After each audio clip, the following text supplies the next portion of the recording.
Good afternoon, everyone. It is 2:27. I am Tracy Hendricks. I'm with Trained PD at TCall. All right, so today we are talking in this webinar about CASAS remote testing one to multiple testers.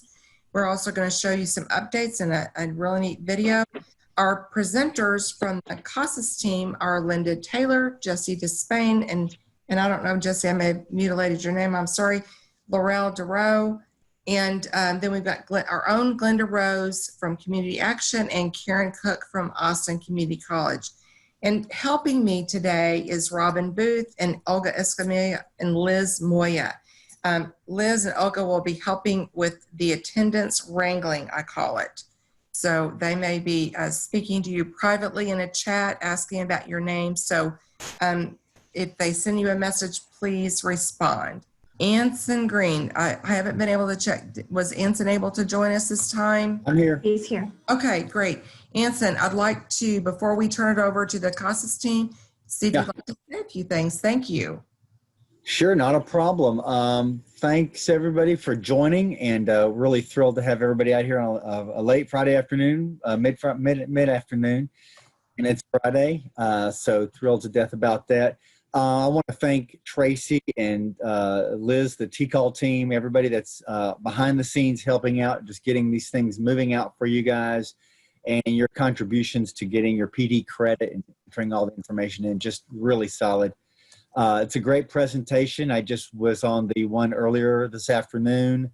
You're going to learn a lot, and I want to underscore the importance of this.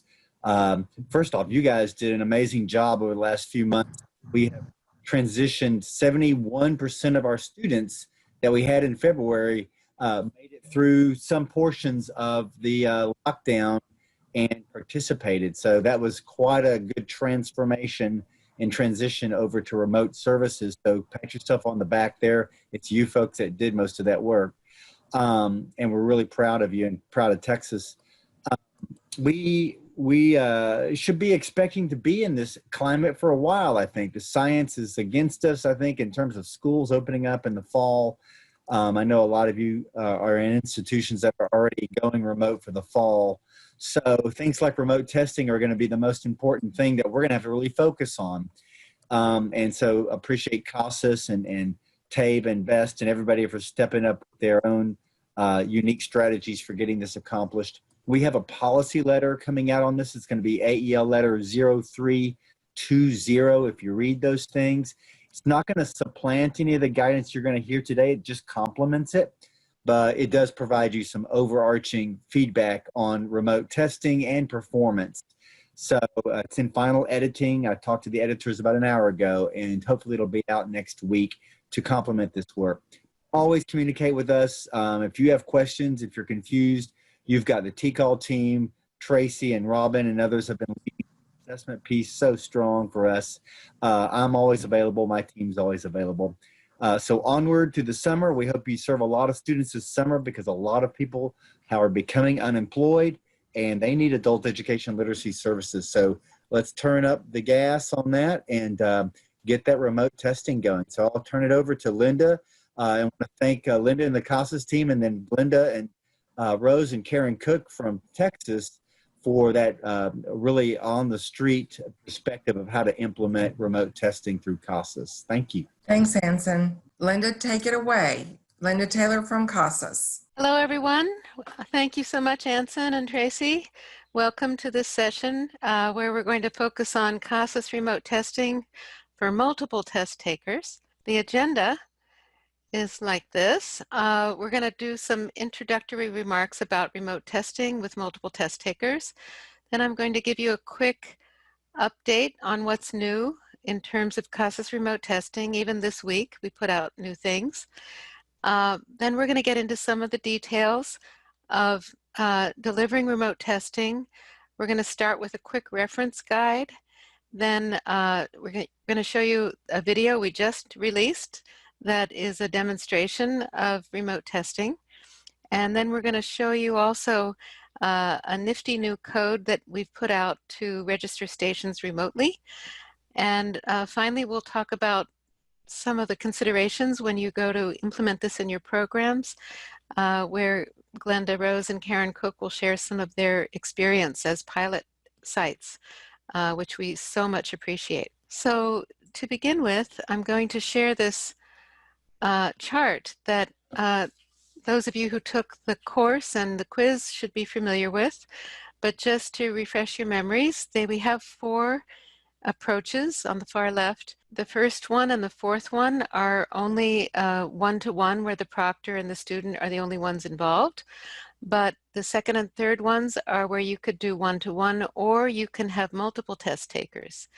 Now, each of these approaches has their own specifications, and it's very important for you to be aware of what's possible and not possible in each of them. So quickly, let me just run through this, is that for the first approach, which is one-to-one, and I do want to say up front that I appreciate that you all are here for the multiple test taker session, but if you're just getting started, you may want to start with one-to-one just to kind of ease into the experience of it and get some confidence. But of course, you're welcome to use approach 2 or 3 even with one-to-one.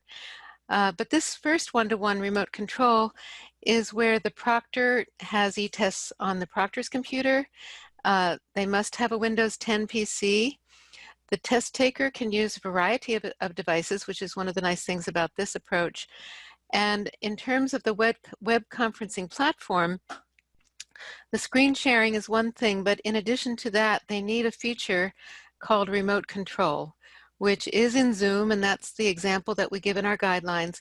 I believe it's in some other platforms, but not all of them, so you need to check and make sure it's there, because that's an essential feature for this approach. We also recommend that a smartphone could be used as an additional way to monitor the student by the proctor. The smartphone is set off to the side, and then that way the proctor can see a little more than just the student's face. They can see other things that are going on, but that's not required, it's just recommended. Then approach 2 is where you can have either one-to-one or multiple with the Windows. This is where it's a little challenging as far as this one goes, because the student, the test taker, has to have a Windows PC. The test taker could have a variety of devices actually, but the student has to have the Windows 10 PC. We know that's not very common, but just in case that's the case, you can use this approach. Approach 3 is where the proctor can have a variety of devices, and this is where Chromebooks and iPads can be used. They must be able to be put in kiosk mode for Chromebooks and what's called guided access mode for iPads. And this is a way that the device, the Chromebook or the iPad, gets secured so that it can take e-tests on it as a testing station. So that's a feature of test security. And another thing about that situation is that when these devices are in kiosk or guided access mode, that's the only thing they can run at that time. So then that's where you must have a second device, which can be a smartphone, where the proctor and the student can communicate and the proctor can monitor the student. The oral responses one is probably the simplest, most basic way to do this, and it may work for you. For some of your students, perhaps your lower level students, this is a very simple way to do the remote testing, where the proctor must have a Windows 10 PC. That's because they're going to run e-tests on their computer. But and they must be able to do screen sharing. The student can have a number of devices, and what the student does is simply they can see the test on their screen, they can advance from question to question, but they just say aloud their answers, and the proctor enters their responses. Actually, I don't think they can advance themselves. They have to ask the proctor to go to the next question when they're ready. But it's very simple. They're just saying out loud their answers. So that's the simplest way you can do this. All right, I'm going to ask Glenda and then Karen to just say a few words up front about the multiple test takers. Karen, you want to start? Hi, Linda.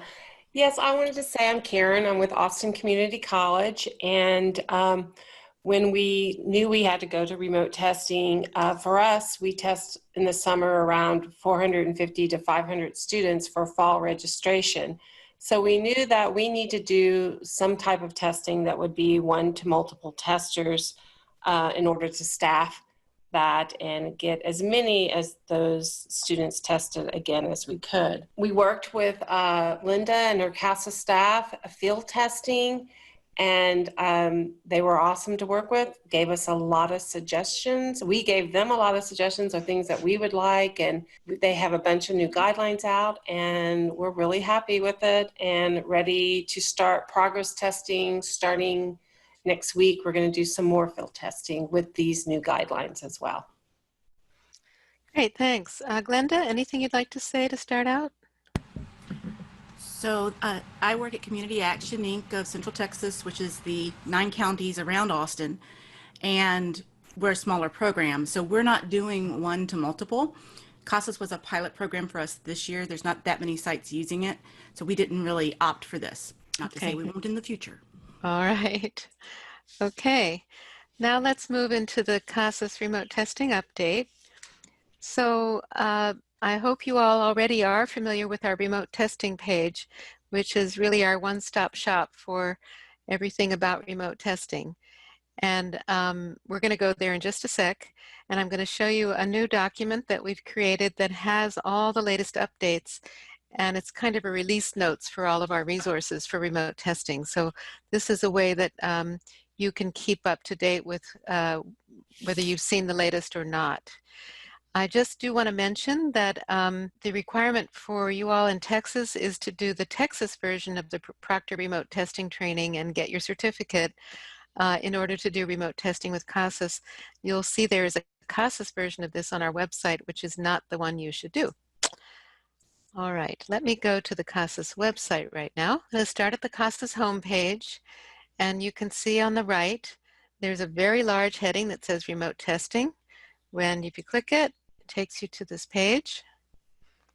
And here in red and large, the very first thing is this new document, which I'm going to open and show you that just on Tuesday, we made an entry because we updated all of the remote testing guidelines and all of the quick reference guides.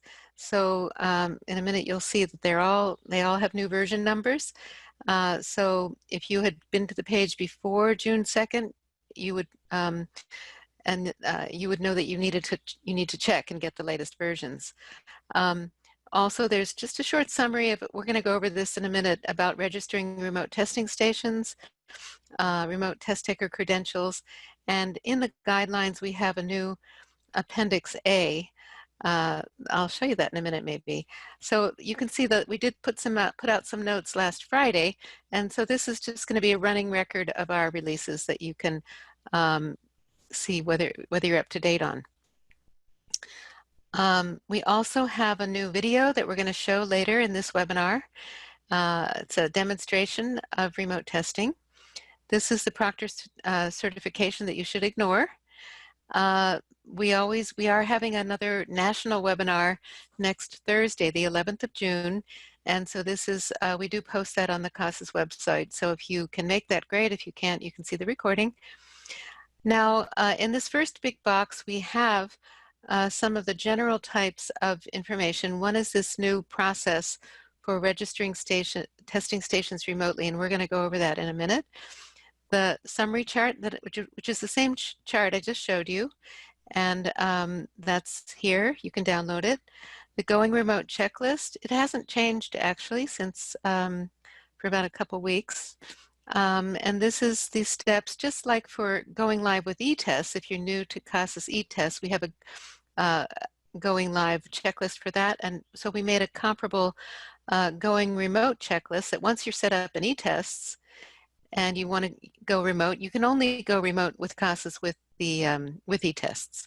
So these are the steps to get going with remote testing. Then we just put out some new FAQs.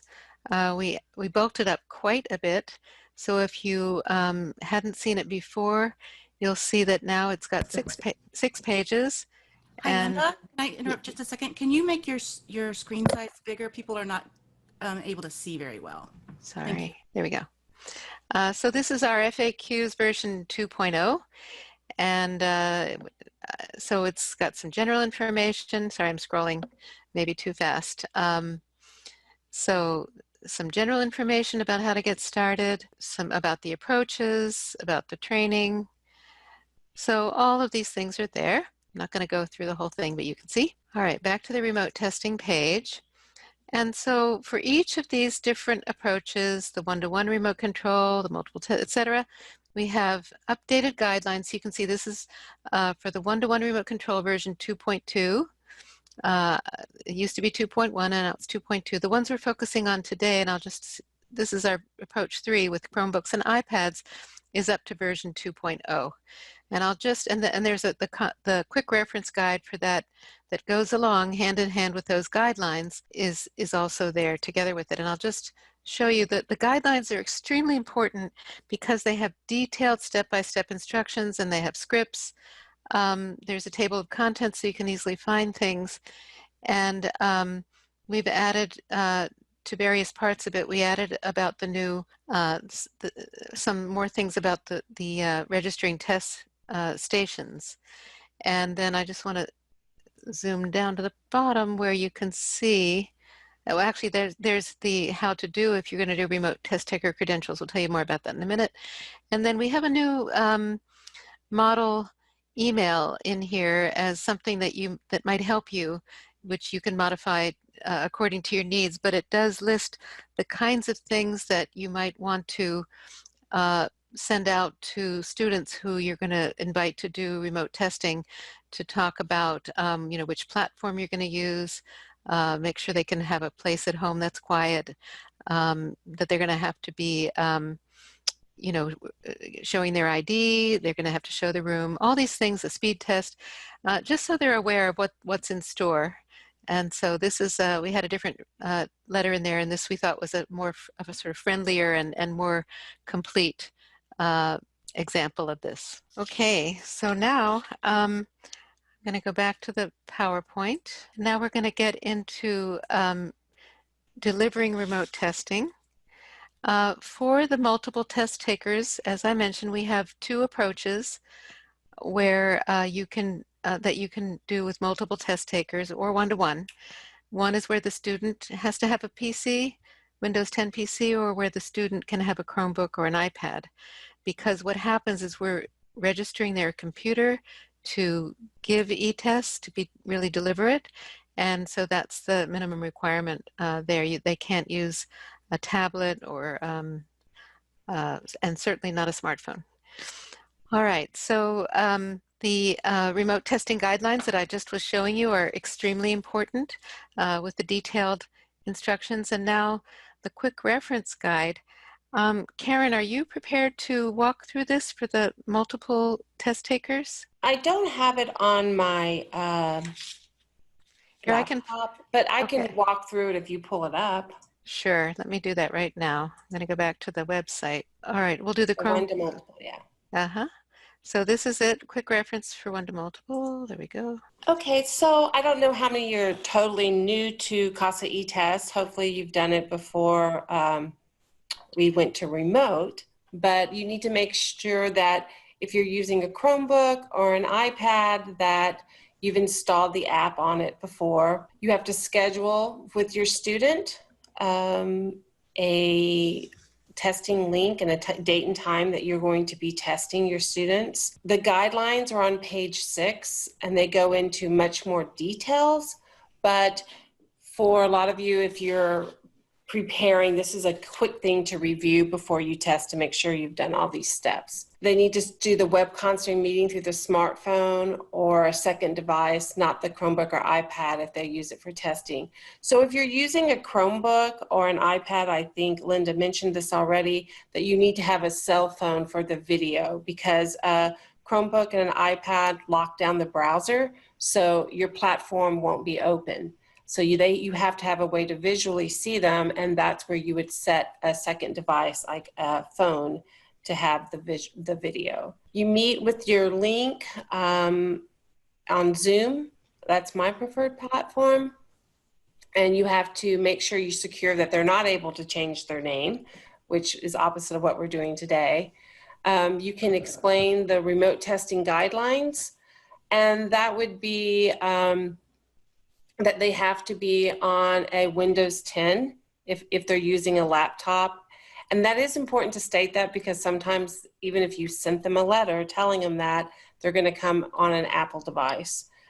It can be a Chromebook or an iPad, but you need to know that in advance. They can practice on the e-test sampler once everyone is ready. You know, this is where it becomes a little more program specific, how you enter into the testing environment. And at the end of this, I'm going to be showing a few things of what ACC has come up with. And, you know, this, how you test one to many can be a little more program specific, but you definitely need to know what your process is. If they're coming in to be a moderator and then they send them to breakout rooms to test. And we'll go over that toward the end of it. But we have to make sure you verify their identity at some point in this process, and that needs to be in a private room, probably the breakout room, which is just you and the student. You need to run a speed test, and we always ask them to take their smartphone or other devices and show us the entire room. When we are sending them the link, which I like the sample letter, Linda, I didn't know you had that. That was really nice. We are going to let them know all of this up front, because they need to know they're going to show their room. They need to know that they have to have their ID ready. It's a process with one to many that you're trying to get many people to test. So you have to move through this process as quick as possible. So all of that needs to be done up front, especially the speed test, all the technology requirements. So my other part was, how are you going to handle tech issues that come up? We have a process that we're going to send them to, like our own little tech webinar, or offer them that opportunity so we can pre-check that their technology is correct. Practice, the biggest part of this is practice. Like the trial run, you have to practice using breakout rooms. You have to make sure that your testers know how to move through Zoom and practice that. And then this is all before part A. And part A with CASAS is just making sure the student is ready to test, you know, that all their technology needs are met, they know all their requirements, and they agree to all this. You can do it two ways. You can have a student come back a next day, or you can take a break and have them start to test. And that's up, again, a program decision. So we're going to go to the next part of part B, is the agreements. And these are questions that are found in the guidelines more specifically. And we have that in our scripts. And one thing I will say, if you're doing one-to-one or one-to-many, you need to develop a script for your process. And for us, we're working on that now. Like, what is our moderator? And I will show you this later on. What are they going to do the audio and video check? Who's going to read these agreements? And we make sure that all of our testers and proctors have access to the script, especially since it's new. We want to make it as seamless as possible. And here's where you ask them to take the phone, turn off your cell phone, show me that you have no other tabs open on your computer, and go through all your agreements. So then you're going to do starting the test session and registering the test taker's station. And there's a whole thing about a station registration code, which I love, which has made things a lot easier for us. But I'm going to let Jesse explain that, because that's in the next part of how this registration code works. Basically, you have an option now, if you haven't seen it yet, that when you start a test session, it's going to either say, I don't exactly remember, but there's an option to do a remote testing, or basically just a regular, how you did it previously before remote testing. So that's nice. And then you have to explain, and we have this all in our scripts that we're working on, explain the testing purpose, what the purpose of the test is for, help them get started. We're going to do most of that in our breakout rooms. We'll have, for us, the moderator is just going to greet them, check a little technology, and then send into a private room with a proctor. Make sure they log in correctly, their name. The one other thing is, I don't know if it was mentioned, is to mute your microphone and stop your video so you're not a distraction for them taking the test. Closely monitor them. And if you're not familiar with the one-to-many, in the breakout rooms with Zoom, you are able, once you have your students set up in the breakout rooms, you can have one proctor move through 5 breakout rooms. So you're able just to continuously move through those breakout rooms, and that's how you're going to monitor them. And I can go a little more into how we have decided to do that. We'll probably start out with more proctors until our system gets a little better, till we're comfortable with our system. And then when time is up, you can bring all the test takers back to the main rooms, direct them to click or log off, or you might have a process where the proctor gives them instructions in the breakout room how to log out, check their scores, which we always do anyway before remote testing, to make sure that everything went through, have them tear up their scratch paper and stop, log off, and exit. And at this point, because we're in such a remote world, for our program, we're probably going to give them like a next step, whether it be a link or an email that we're going to do, so they know how to follow through with registration. You could even have a breakout room for registration if you're doing it remotely. So there's a lot of different ways you can set up according to your program needs. Great, thank you, Karen. So now we're going to show you the video. And just to show you, there are 2 ways you can see it. It's right smack dab in the middle of our home page right there. And it's also on the remote testing page just at the top. So it's the remote testing demo. So I have it ready to go if you want me to, Linda. Please do. I'm not sure I checked the right boxes. That'd be great. Let me just say, I know some of you were in the first webinar, but it has helped me to watch this multiple times. So just see what else you can glean from it if you saw it the first time through. It also helped me know what I need to have in my scripts and transcripts and for my trainings to make sure I include everything. An easy and flexible method for delivering remote assessments to your adult education students. In this video, we show a proctor preparing a student to take a CASAS reading assessment, following the one-to-one remote control guidelines, and then administering that test. Prior to this, the school has sent the student an email with instructions for connecting with their proctor using a web conferencing platform at a specific time. It describes the computer hardware that is supported and a reminder about showing their identification. This helps the process go more smoothly. In this example, the student and proctor are both using Zoom. Good morning. Good morning. I'll be proctoring your reading test today.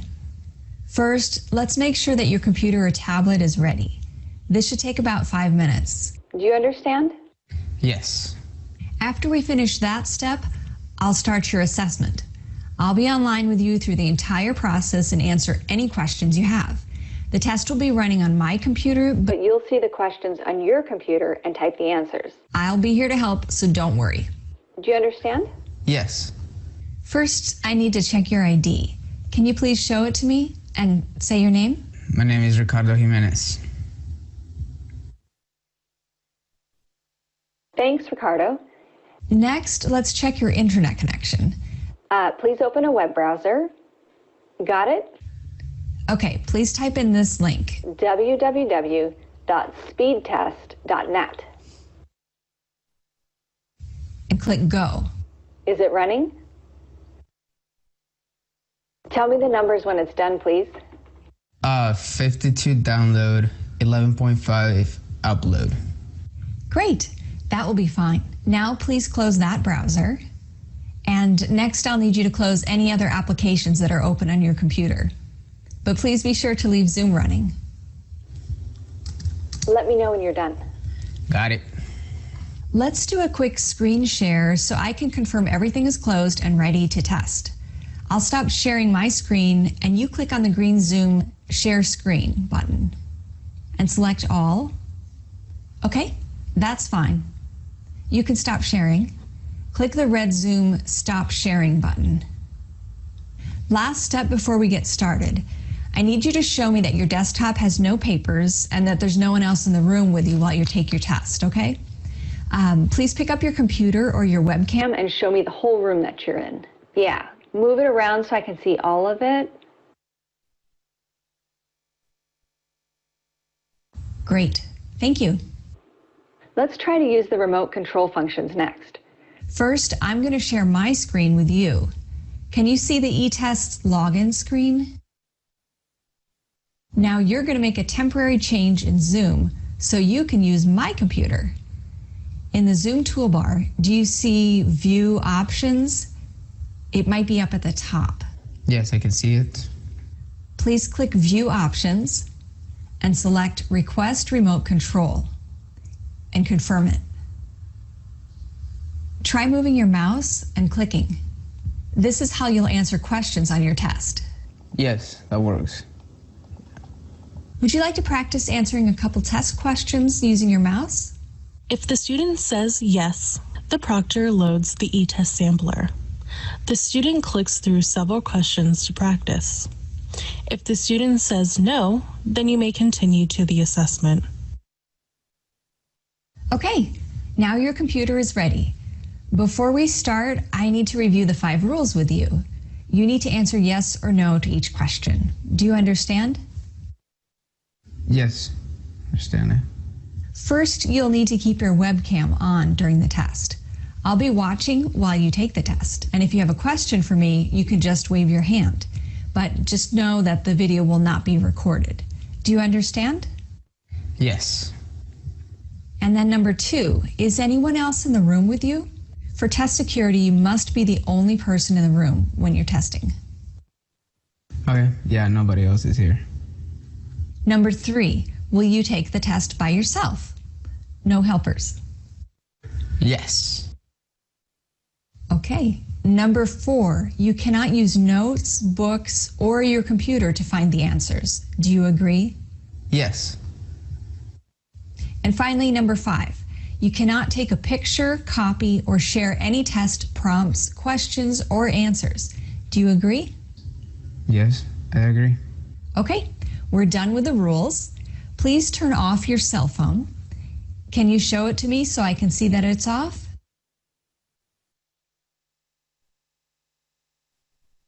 Great, thank you. All right, let's get started with the test. The purpose of taking the test is to find out what you need to learn. It's important that you do your best on the test. You should be able to finish the test in about 1 hour. And if you do not know the answer, please do not guess. Instead, just continue to the next question without answering it. If you finish early, you may review your answers before ending the test. Do you have any questions? Nope. Is this your name? Yes, that's me. Great. You can go ahead and start the test. While the student is testing, the proctor is watching the student's movements and the room around them.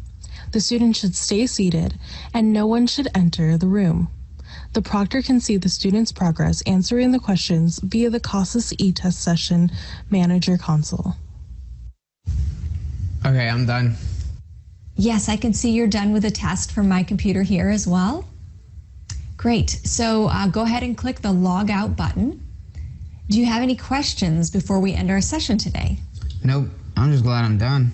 Great job. I'll send your results to your teacher and I'll go ahead and end the Zoom session now. Take care. Bye. Bye-bye. As you can see, CASAS remote testing is an easy and flexible method for delivering remote assessments to your adult ed students. On our website, you'll find detailed documentation and other training resources. Please be sure to refer to them often. The guidelines documents are especially important. They contain proctor scripts as well as the technical and environmental requirements for remote testing. Many different devices have been approved for proctors and students. This chart shows the current list. If you have any additional questions, please email us or call. We are here to assist you. Thank you for choosing CASAS for your remote assessment needs. All right. Yes, here I am. Okay, let me get the PowerPoint back on. All right, so now we're going to tell you a little bit more in detail about registering testing stations remotely. It's possible to spend probably an hour on this, but I'm going to ask Jessie Despain from CASAS to take you through it quickly in about 10 minutes or so. So go ahead, Jessie. Hi, Linda. Jessie, real quick. I don't know if you were going to say this, but I don't know if we mentioned that the video was for one-to-one and not one-to-multiple. So that might, whereas on one-to-one that they're remotely taking over your laptop. And with one-to-many, we register their stations. I didn't know if you were going to confirm that with them. Yeah, that's helpful. Thank you. And thanks for having us, guys. So it's, the video was going over kind of the simplest scenario where you just have one student, one proctor. And like she said, the student is taking over your computer as a proctor to take the test. What I'm going to go over is this one-to-many sort of approach. And for that, you need to register the student's computer or whatever device they have. So I think most of you have used eTest before. When you're a proctor, you see the name of that testing station, whatever device they're using. That's kind of sitting in front of you, right? When you're in person. So we need to know in the application, we need to know what the name is, whether Johnny is sitting on station 1 or station 2. You need to know that. So when we are remote now, you also need to register the stations. But it's quite a hassle to have, maybe impossible in some cases, to have two people, two proctors or two coordinators come in and register the station when the person is at home, right? We have these guidelines and we can't talk to the person and be in the same place with them. So anyway, all that to say, we've come up with this great workaround to use a 6-digit code. It's similar to what you may have received from a bank or another website where they send you a text message and it's just a short code and it lets the system know that you are who you say you are. It's another way of identifying you, and it's simplified. So I'm just going to take us through that process. Let me share my screen. Okay, so here we are on the remote testing website, CASAS remote test page. And this first document here is the one we're going to be looking at, registering testing stations remotely. Let me go through this with you. Okay, nice and big. So at the beginning of this document, we're going over the 3 different types of devices that a student might be using. If you have an iPad, then you need to install the iPad app. If you have a Chromebook, then you need to install the Chromebook app. If you're using Windows 10, then you don't install an app. You just click this Take a Test button, and then it downloads an exe file and you run that. And this is probably what many of you have done in the lab, because I think most labs have Windows 10. So we're going to go through that. The first thing you do in this process to get your code, so to make it simple, we have this code. You're going to get the code by starting a session. So let me open up another tab here. Go to my little demo account. Okay, so first you want to sign in as a proctor, and it takes you right to the testing session screen. I'm going to use my Site 4. Let's say I'm doing ABE ASE. So kind of the standard session we would use for that is intake pretest. I'm going to click start. Okay, now what's different, excuse me, previously it would just say start. Now we have start on-site session versus start remote session. We want start remote session, of course. This is for any time when you're not physically present with the student and they're in front of you in the room. In that scenario, you want to use on-site session in case these restrictions are lifted and you go back to having 25 people in a room, you'd be using this again. But for now, you want to make sure to use start remote session anytime that student's not right in front of you. And it does, one helpful thing it does is it marks that test record as having been administered remotely. So later on, administrators, CASAS, you yourself can go in there and find out how many remote tests have I given so far this year. So you want to make sure this one start remote session. I've clicked on that. Excuse me, and here's the code. So front and center, we've got it in red here. For this session, for these people that I'm testing, it's 504348. Okay, and so this is what we're going to pass on to the students, and they'll need to type that in so that they can be registered. Let's go back to the document. Okay, we've just done step 2. Okay, and there's the code. Okay, so this is explaining that once we get in there, you'll see this in a second. You have 2 options. You can do it with the code or the older style, which is with credentials. You want to use the code. There is a scenario where you may want to use credentials, but it's not very common.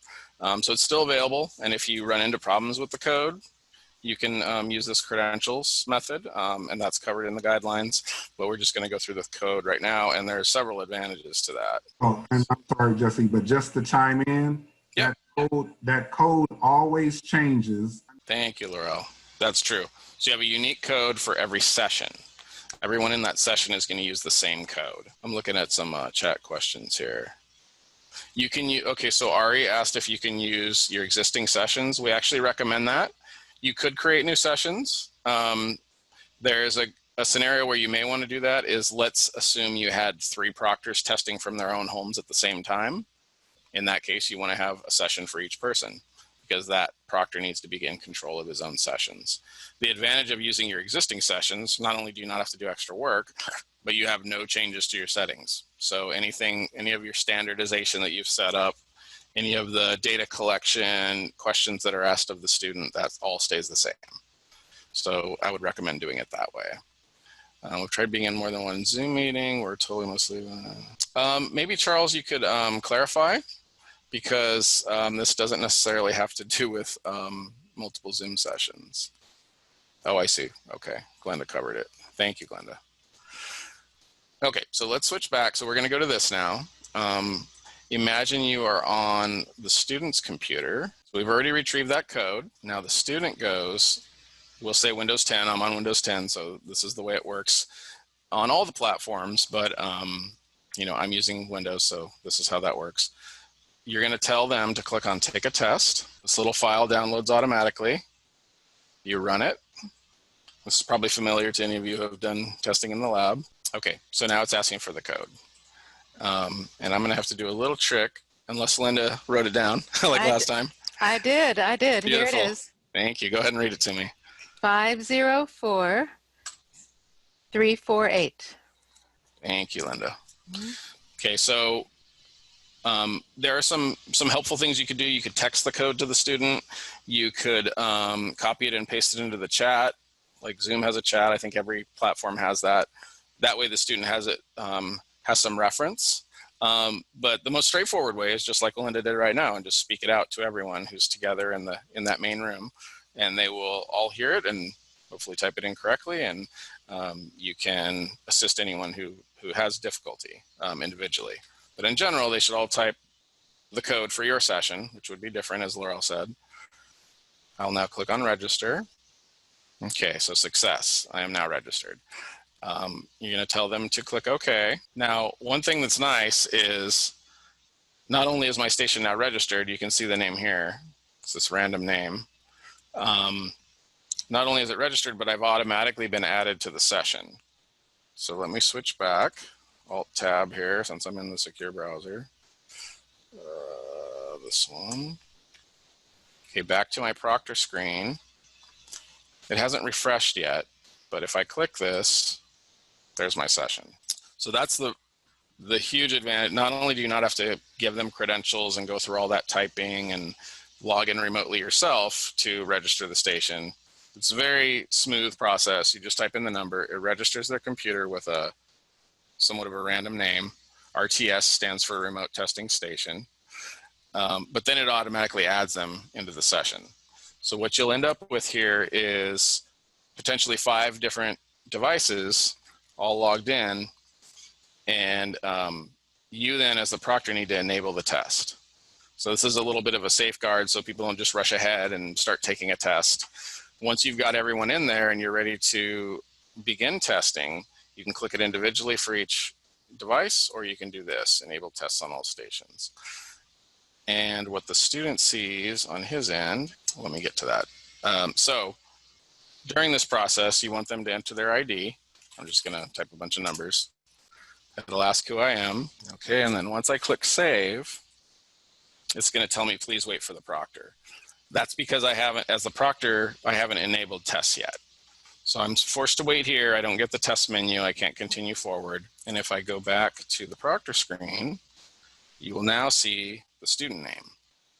This is also helpful because you can tell that I've used the correct ID. That's my name. And you'll see, up to 5 names here. And okay, those are all 5 people that I'm testing today. You get a count down here. I feel confident, enable tests. And so that enables the button for everyone. Once it's been enabled, let me switch back to the test. So this is what the student sees. If it'll refresh within 1 minute, but you can also tell them to click refresh. And then now I get my test menu. And so everyone should be on this test menu screen at the same time, and you'll put them into breakout rooms and you can go work with them individually. And of course, you'll be monitoring them from there. And that is it for me. Okay, thank you very much, Jesse. You're welcome. Let me go back to the PowerPoint. So now we want to talk a little bit about local program considerations, and I'll ask Karen if she could share this diagram that they've come up with. Hi. So when we started testing, and like I said, we realized that we needed to develop something that would be like one-to-many testers. So we found that Zoom was the best platform for us to use. And basically, just like you came in here, you were sitting in the waiting room. We will be giving our students testing links that they have signed up to test, maybe like in the 30-minute intervals, and they show up. And they wait, they go to the moderator, and the moderator there will greet them. They will make sure that they are at this right scheduled time for the test, which if they have the right link, that would be easy to do. They will check their audio, the video, the speed check, and then we will send them on to a breakout room with the proctor, and there the proctor will be going over all the agreements, making sure they show their ID in a private location, show the room, their testing environment.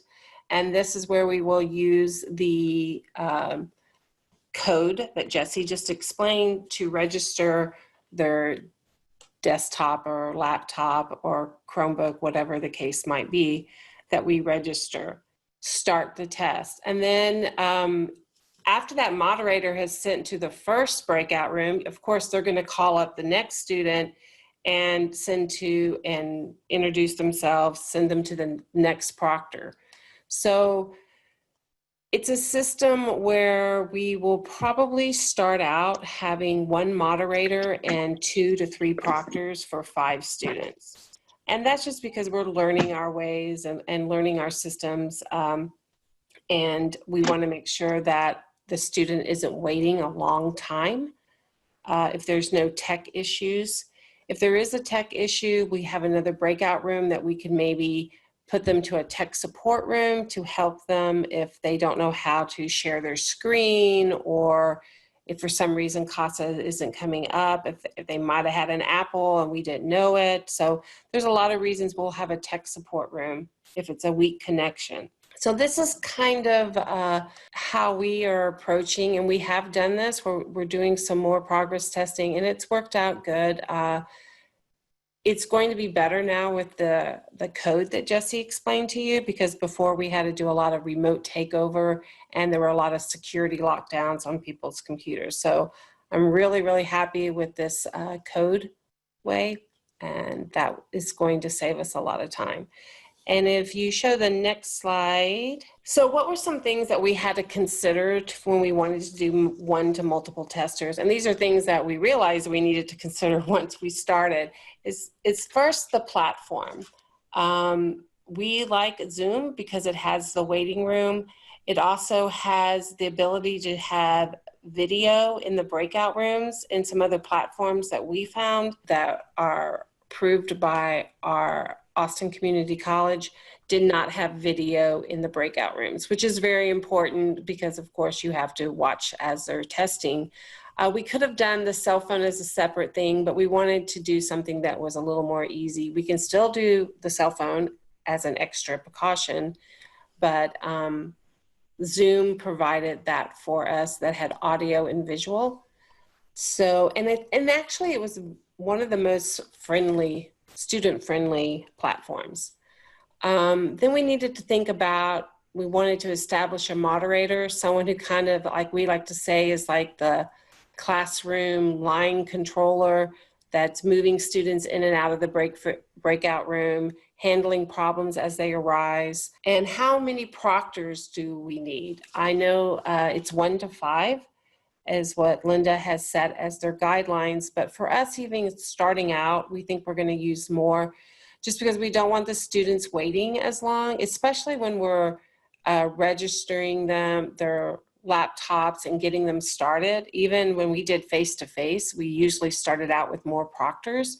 And then once everyone was testing, we would back off and proctors would leave, and we would still be 1 to 5, or I think it was 1 to 10 when it's face-to-face. So that's how we're going to start out slowly and kind of get our systems good. Another important part was, how will students receive the link, enter the testing event? So you need to start thinking, if you're doing 1 to many, like I said, we could test up 450 to 500 students. You know, we have to have that system in place too. How are we going to have them sign up, receive the link, get them a letter with, like Linda's letter that she showed you, with information?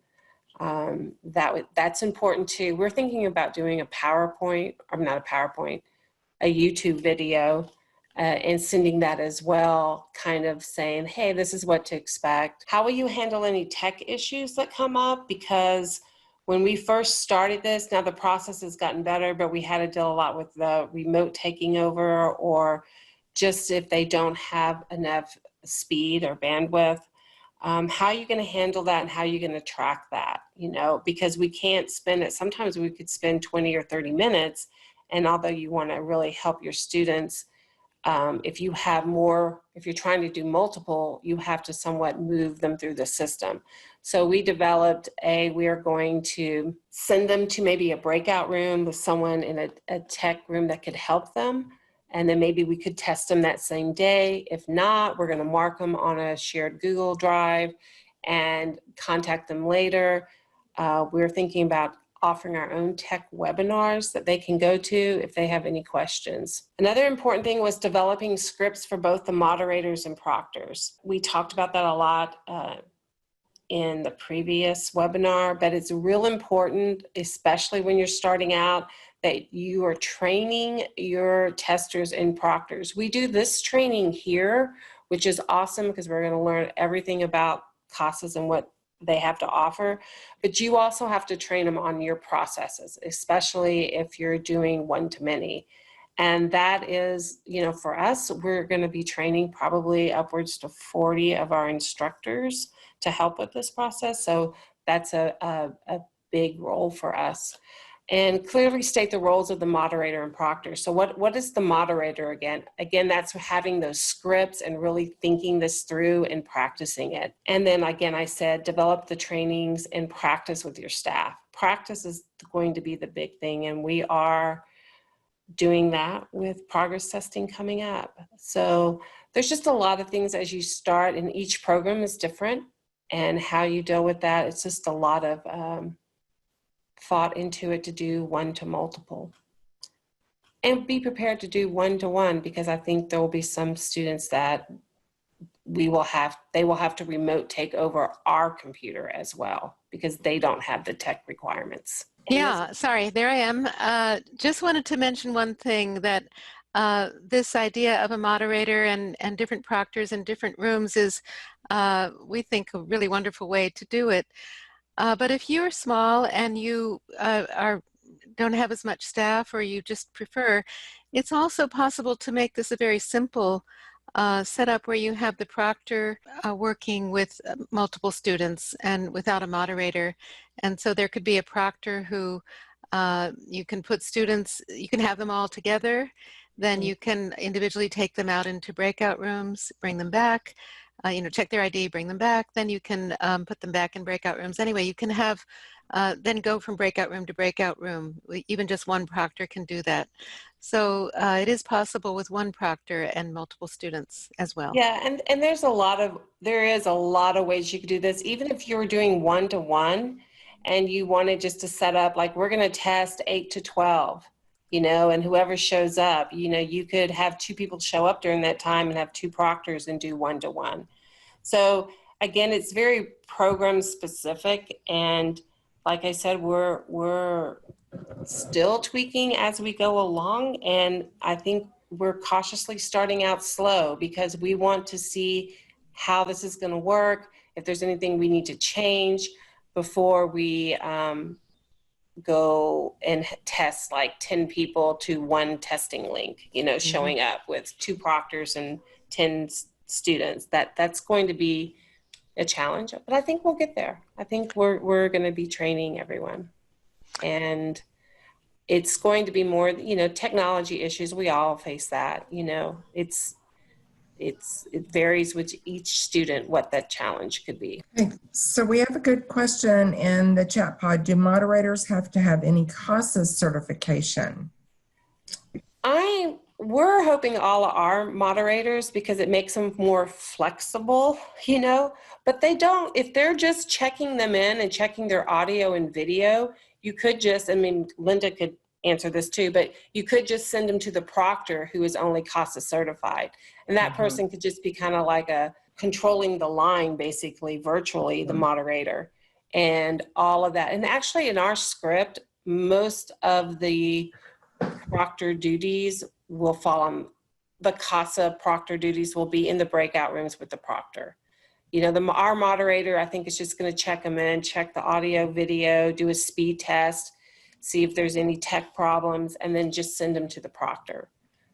But so at that point, I think the moderator would have to be. But you could change it around and have it different. So I don't know. Linda, any last things? We appreciate y'all hanging in with us. We know it's after 3:30.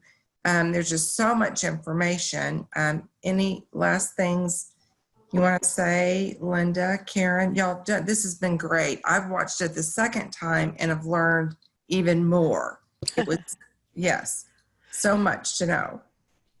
I would just say that, each program, there's a lot of different ways, as you can tell on their website, that you can test students, and each program needs to kind of see which way is best for your program and try to find a process. And for us, we just keep moving forward. We're always finding things that we have to solve or figure out, but just keep moving forward. And I like to say I'm always like 80% confident this is going to work, but because it is a new world for everyone, but we're just working on it a lot. And if you have a chance, if you have classes now, you might want to do some progress testing or testing with students as well. Yes, it's going to take a lot of practice. You're right. Your programs are going to really have to think through how this will look and then run practice with staff before you ever do it with the student. That's just how that's going to work. And I wanted to answer one more thing. Robert asked a question of any other web conference programs. And I ran into the same problem with what platform we would use at ACC. I'm not really sure. Like, we had Blackboard, and Blackboard didn't work because it didn't have video in the breakout rooms. I guess we could have used a second device. WebEx also did not have video, but I will say that's the WebEx that ACC has set up. So I don't know if different accounts or different universities have different things in how their account is set up. Google Meets doesn't have breakout rooms, Right. And Teams is supposed to have breakout rooms soon. So that would be my knowledge of that. Someone else might have better knowledge, but that's what we have found out. And if you do one-to-one, you have unlimited time, but you do need one-to-pro, or the pro Zoom account or business Zoom account, to have unlimited time if you're going to do this one-to-many. And I just want to share that Zoom is relatively inexpensive per month. And I know even at A&M, we have an A&M Zoom account, but we needed something different with the multiple rooms, and it's very reasonable. And I know other programs that have or other platforms they're using, they're purchasing out of their adult ed account, you know, the Pro Zoom, because it's very, very reasonable. It really is. And so you may want to look into that, doing it for your adult ed program. And you can argue the purchase on many fronts, that you're needing to do remote testing. This is the best way to do it. You know, there's just a lot of good points you could bring up if you had to justify purchasing that, because it's so reasonable. And we're not pushing Zoom. It's just so user friendly. We know there's breakout rooms that you can do a lot in them. And I wanted to say too, and I saw Mika put something in there, that if you're doing WebEx, it is WebEx training. So you have to have access to WebEx training. That's the one that has the breakout rooms. Okay. And for Zoom, I will say a lot of the proctor services that are out there use Zoom as their platform. So that tells you a lot that Zoom is probably the most user-friendly platform for assessment. And Right. Great. Any last questions? This has been great. Linda, Jesse, Karen, Glenda, all of you, Laurel, wonderful information. There's just so much. Don't forget to go back to the CASAS website and check it often, because they are updating things and adding things.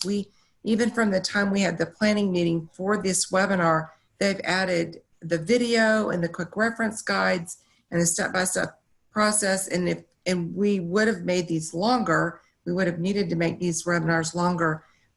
So go back and check often so that you can get the latest updates and information. Any last Linda, thank you so much for all that you've done. Any last words that you want to share? No, just want to say thanks to everyone for coming. It was a great turnout, and Yes. We really hope it works smoothly and well for you. And all I can say is read the guidelines. Right. And the last thing I want to say, and Glenda says multiple times, I know before we came on the first one, she was rereading something new that had come out that just in the past couple of days. So and Glenda's, just keep rereading them because you need it. The other thing I'll say is just in the PD portal, if you join the assessment community of practice, and you can email me, I'll put my email address in there. If you don't know how to get in there, I've got a CASAS folder. If you have great ideas, if you have questions, we can post information in there and share information, because that way maybe we don't have to reinvent the wheel over and over again. Just share with each other like Karen has done with her diagrams and her thoughts, and Glenda as well. So, all right, I'll put my email address in the chat pod. So if you need help finding that community of practice, you can feel free to email me. And Christine Maines, thank you for joining us from CASAS. She posted the remote testing website. We should have that in memory now. That video is absolutely wonderful. It's just amazing. And So are you going to do one for the multiple? Yeah, I was going to ask that question. Are y'all doing one to multiple? Well, actually, we were planning, but now we're not quite sure because, to be honest, the scene is changing so quickly. Yeah. What we're hearing from around the country is that, as some programs open out again, they're looking to do on-site testing, or they're thinking to do a combination. There's some very interesting sort of hybrid models where they might be on site with social distancing in one room, maybe only that, and then just offer more sessions, or they might be on site in a testing lab but have different testing labs going on at the same time with the same proctor.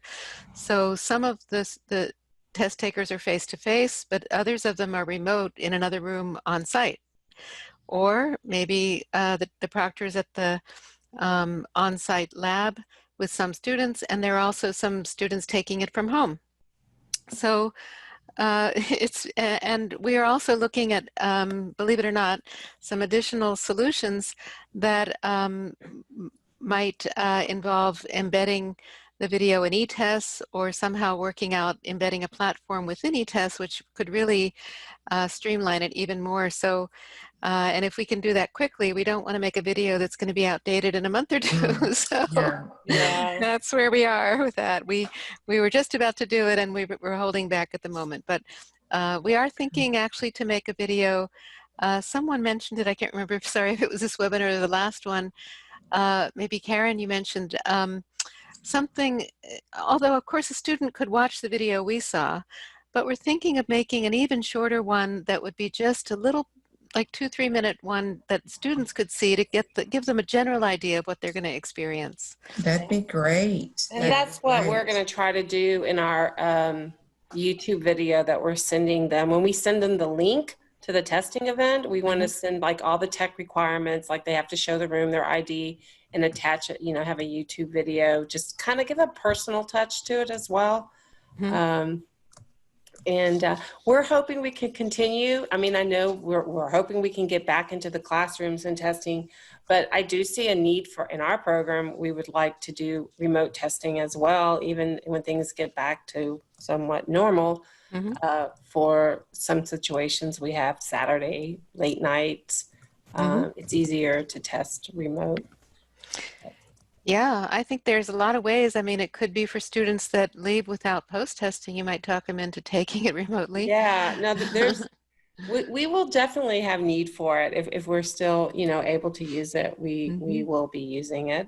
Our program would. But. And Janet had a great idea that if Jesse could create a little video about how to do that registration thing from 1 to 5, that might be helpful, because I sat through that twice too. And if, when I would start doing it, I might go, oh my gosh, what am I supposed to do again? That's just a thought, it's when you start doing it, you start going, oh my gosh, what they say about that. That would be a great little video. Are you talking about the registration code? Yeah, the registration code. Sorry. I think that's what she meant. Yeah. Okay. Yeah, I think that's a great idea. We'll look into that for sure. That'd be great. Yeah, actually, Tracy, it's something we had wanted to get ready for today, but we didn't make it in time. But it's definitely the next step on our development list. So yes. Well, y'all are. I think for experienced proctors, I don't think it was too hard to figure out the registration code. But the thing is, unless you're not testing all the time, it's right. It's hard. Yeah. And Karen, we've got a lot of programs that are going to start using CASAS in July that want to. That's why we've had a couple of train the trainer events. Yeah. And we've had to do them virtually to get them ready. And so we have some people that aren't familiar with doing any CASAS testing. Yeah. And that's a big learning curve. It is a huge one. And so then for them to have to start off probably doing remote testing, that's a huge learning curve for them. And Janet's one of those that just went through our last training a trainer event. So, you guys that have been doing it, kudos to y'all, but we've got some newbies that would surely love that, I think. And I will say, and I've said this before, that CASAS Tech and their support is very patient and very helpful. So I think they will have an easy time transitioning into CASAS. Good. Well, we'll hang on for a few minutes. If people, y'all are free to jump off. Any attendees will stay on for a few minutes if people can. And if you have any more questions, now's an opportunity for you to ask the CASAS team and Karen, Glenda, anything. Otherwise, I want everyone to have absolutely the best weekend. Looks like good weather anyway where I am, but I don't know about everybody else. But thank you all so much. So if you have any questions, you can even unmute yourself at this point. And if you don't know how to leave the room, if you want out, you go to the bottom left of your screen and there's a red button that says leave meeting. And I laugh about that because people sometimes just don't know how to get out. and we're not trying to keep you captive. Yeah, We did that our happens. ESL students, it was very hard to explain. You know, that is something we've learned doing these webinars, and it's just, yeah, you get, yes, Chris says we're trapped in here. Chris, now you know how to get out. I know you know how to get out. He's being funny. So y'all are fun. So it's Friday afternoon. We did it. Absolutely got through another week, a busy, busy week. I think we have never worked so hard in adult ed that I can remember. I just don't know. Thanks, Maria. Yes, and there's no quitting time when you do it. I know like there isn't. There really isn't. In the summer, if anyone thought they might get a little bit of a summer break, I think that's going to be a little bit challenging because we're just so busy and trying to start the new year doing remote classes and remote testing for most of us. And I say us, I'm not a local program, but most of you guys that are boots on the ground. Do you ever have a request for proctors? What do you mean by that? What do I mean? Like, okay, the proctors have training and you're with a particular district and other districts might need proctors. Do you ever have a request? Oh, we haven't had that request yet. So you're thinking if a program doesn't have any CASAS remote testers that are trained to be remote proctors, if they needed them, is that what you're asking? Yes. That, you know, that's a really good point, Beatrice. I'm gonna write that down because that's a good comment. Especially some of these new programs that are, especially since we're doing virtual, you know, anyone could, especially since we're virtual now too. Yeah, you don't Anyone have to could go test anywhere. anyone. That's an interesting thought, Beatrice. People could sign up to, you know, test other programs, you know. Okay, that I was just thinking, you know. Yeah, that's a great thought. Hadn't even thought about that yet. That's something I may check. Lori, are you still on here? That's I have a question about that for Linda or Jesse or Laurel. If you are a tester with one program and would you have a different login for e-tests? Because the agency number would be different. Yeah, the agency number would be different. Yeah, that's right. We are actually developing, very close to releasing what we're calling a student transfer wizard or data transfer wizard. So potentially what you could do is have the student, give the student a new ID in the new agency, and then you can make a request to the previous agency and get all of their tests records.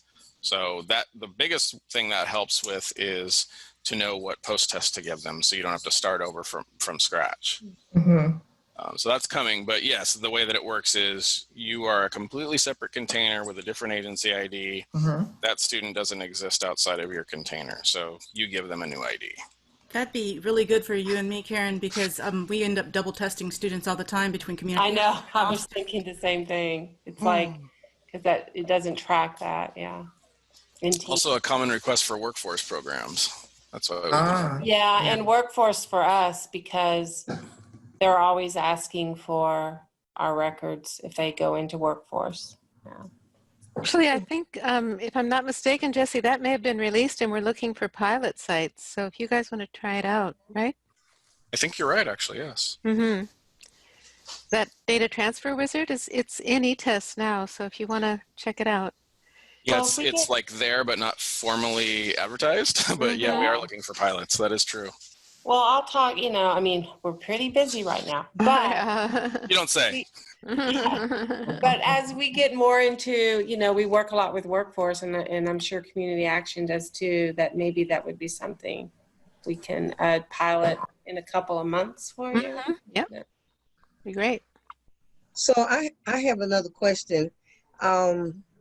I was going to do the pilot, I guess, not when COVID came about. I guess we did no more pilot testing with our students because we no longer had face-to-face students. So what did you do with that program? Sorry, which program are you referring to? It was the pilot program that you were doing the testing with CASAS. Is that possibly X Prize? Does that sound familiar, X Prize?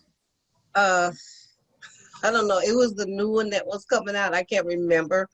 I was Was it supposed the to. new? Oh, Was maybe it the new field online? testing. The Yeah. field testing for online modules? Yeah, it was the field testing, but it was face to face. Yeah, Oh. yeah.